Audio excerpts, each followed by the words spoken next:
As long as a boxer weighs 200 pounds or more, they can compete in the heavyweight division. Heavyweights can range in size from lean and muscular to overweight and obese.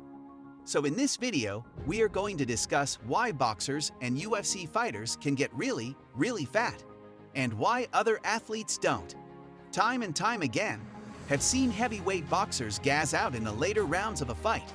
This is because all that extra weight requires a lot of oxygen to sustain, and eventually, their lungs just can't keep up. But here's the thing, muscle is much harder to move around than fat. So even though fat doesn't require as much oxygen to sustain itself, it takes up more body space.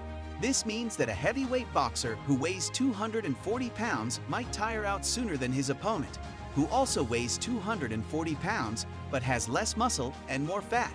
Of course, this is just a theory, but it's food for thought. Ultimately, it all comes down to how your body is built and how well you can cope with the physical demands of boxing. Some fighters have an endomorph body type. This is a body type that allows fighters to carry a lot of fat and muscle while still being in peak condition. Endomorph fighters often have very wide frames, and while they don't look particularly lean, they are incredibly strong and durable. Heavyweight boxers are the most likely to possess an endomorph body type. This isn't always the case, but the fighters with the highest body fat percentages tend to belong to the heavyweight division.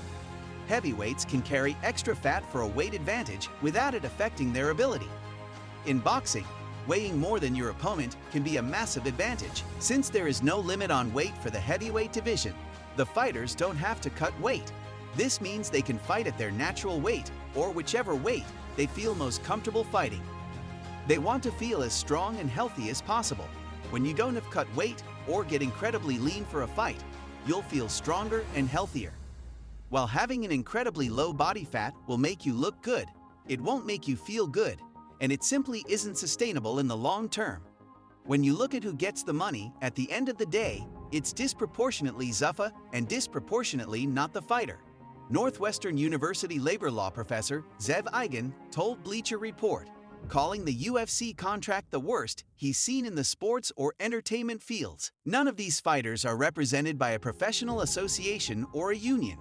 There's nothing that sets a minimum or basic standard below which the company can't go. It makes sense in any relationship like this, you would expect the contract to favor the more powerful actor. In boxing, those minimum standards are set by law, part of the Muhammad Ali Boxing Reform Act that is helping clean up a notoriously corrupt sport. In other individual sports, like tennis, players are protected by a professional association. In mixed martial arts, however, there are no protections at all. Let us know your opinion in the comment section below. This was all for today.